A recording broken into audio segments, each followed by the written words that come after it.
गिबियावनो रादाब बुथुमगिरि बिथांमोनखौ बरायग्रोनानै लाबाय। लोगोसे जोंहा मैया 15 आरो 16 73थि बर' थुनलाइ आफादनि गायसन सानखौ लोब्बा लाफानानै सिमेन्ट दख'रा दुलाराय बर' आइजो अनसाय आफादनि 16थि नै बोसोरसालिया जथुम्मा, लोगोसे 25थि बोसोरसालिया सिमेन्टगुदि बर' थुनलाइ आफादजों जथायै 15 आरो 16 नभेम्बर बे समाव मैया 15 अक्ट'आव जोंहा सिमेन्ट दख'रा दुलाराय बर' आइजो अनसाय आफादा थान्दै मेल जादोंमोन।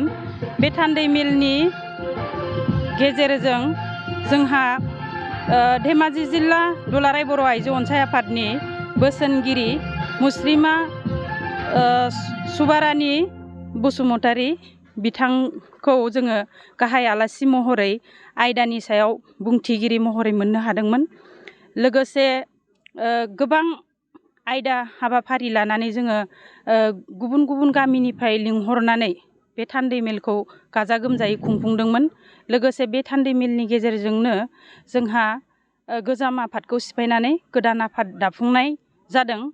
बे गोदान आफाद दाफुंनायाव जोंहा दख'रानि थाखानाय लेङाइ आफादगिरि मुस्रिमा बिना नार्जारिखौ गाहाय आफादगिरि महरै गायसननाय जादों। लोगोसे गाहाय नेहाथारियाव दोनफिननाय जादों मुस्रिमा कुसुम बसुमतारी बिथांखौनो। लोगोसे जों गुबुन गुबुन गामिनिफ्राय फरायसुलिफोरजों लोगोसे आइजो बिथांमोनखौ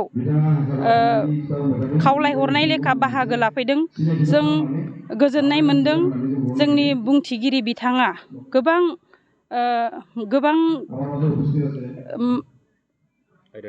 आयदा दिन्थिनानै न'खर दानाय, सोलोंथाइ लानाय, बेयाव माबायदि आइजो माहारिया गोख्रों जानांगौ, लोगोसे गावनि गथ' गथायखौ माबायदि फोरोंलांनांगौ, बेखौ गोबां बिबुंथिनि गेजेरजों बुंथिनानै होदों।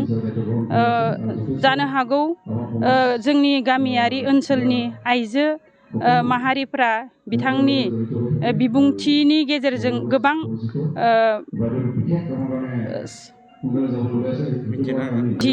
मिथिलांदों। न'खरखौ माबायदि दालांनांगौ, गथ' गथायखौ माबायदि फोरोंनांगौ, बेनोसै। बे समाव आं बेखौनो बुंगोन, जोंहा सिमेन्ट दख'रा दुलाराय बर' आइजो अनसाय आफादा गोबाव समनिफ्रायनो जों दख'रा हिसाबै गुबुन गुबुन बिथिङाव, गुबुन गुबुन हाबाफारियाव, गुबुन गुबुन आफादनि मेल मिटिंफोराव गोबां गोख्रोङै बाहागो लादों आरो इयुन समफोरावबो जोङो बेबायदिनो लालांबाय थागोन। जोङो जेरैहाय बर' थुनलाइ आफादा गुबुन गुबुन स्कुल, गुबुन गुबुन गामियाव गुदि फरायसालिफोराव थांनानै सोलोंथायारि सांग्रांथि मेल लाबाय थायो। बेफोरावबो जोङो आइजो दख'रानि आइजो हिसाबै बाहागो लायो आरो बेबायदिनो बाहागो लालांबाय थागोन।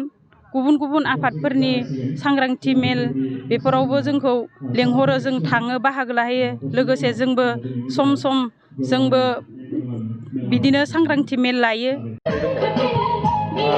गिबियावनो नोंथांमोन रादाब बिथांसिम साबायखर बावहरबाय। दा जोंनि 73थि गायसनथान फालिथाय बर' थुनलाइनि आरो लोगोसे जोंनि सिमेन्टगुदि बर' थुनलाइ आफादनि 25थि बोसोरारि जथुम्मा, लोगोसे आइजो अनसाय आफादनि जिथु जथुम्मा, बेखौ जोङो जथायै खुंनो लानाय बे जथुम्माया मैया 15 नभेम्बर, बे 15 नभेम्बरावहाय जोंहा मैयानि जिथु हाबाफारि, सेथि हाबाफारि जोंहा थान्दै मेल, बे थान्दै मेलाव जोङो जोंनि ओनसोलनि सिमेन्टगुदि बर' थुनलाइ आफादनि बेन्दोङाव थानाय गासैबो बर' गामिनि जोंहा थान्दै बिथांमोना सफैदों आरो बे हाबाफारिया जोबोद गाजा गोमजा जादों। आरो बेयाव जों थांखि लानाय बायदि जोंनि बर' थुनलाइ आफादनिफ्राय रायजो राजाफ्रा जोंनि बर' बिजोंनि जिथु गुदि फरायसालिनिफ्राय लानानै फरायसालिमासिम जा जेंना जेंगोनाफोर दङ, बेखौ बर' थुनलाइ हिसाबै जोंखौ मैखोमै बाहागो लानायखौ जोंखौ हास्थायदों। लोगोसे जों बिथांमोननो खोथा हरदों उननि हाबाफारियाव जाहाथे जोङो बिथांमोनजों सावरायलायनायनि गेजेरजों आरो सरकारजों जों सावरायनायनि गेजेरजों जोङो जोंनि बर' बिजोंनि जिथु जेंना जेंगोना बेखौ जोङो सुफुंनो थाखाय रायजो राजाफोरनिसिम जोङो दैथायहरनाय जादों। गोजोन मोनसे थासारि जों दैथायहरनाय जादों आरो जों फैबाय थानाय समाव जोङो नांथाब नाजानायनि गेजेरजों जोङो मोनफ्रोमबो जोंनि सिमोनगुदि बर' थुनलाइ आफादनि जा बेन्दोङाव थानाय गामिफोर गुदि फरायसालिनिफ्राय लानानै फरायसालिमासिम जा जोंनि बर' बिजोंनि जेंना जेंगोना बेखौ लानानै जोङो मोनफ्रोमबो गामियाव जोङो जोंनि बर' बिजोंनि सायाव एवारनेस मोनसे प्रग्राम लानो सानदों आरो बे एवारनेस प्रग्रामा जोङो फैबाय थानाय समाव जोङो खोब गाजा गोमजायै जोङो रायजो राजाफोरजों सावरायनायनि गेजेरजों जोङो जोंनि बर' बिजोंनि जिथु समयसाफोर बे समयसाफोरखौ जोङो रायजो राजाजों सावरायलायनानै जोङो फिलआप खालामनो नाजागोन बेखौ जोङो हास्थायदों।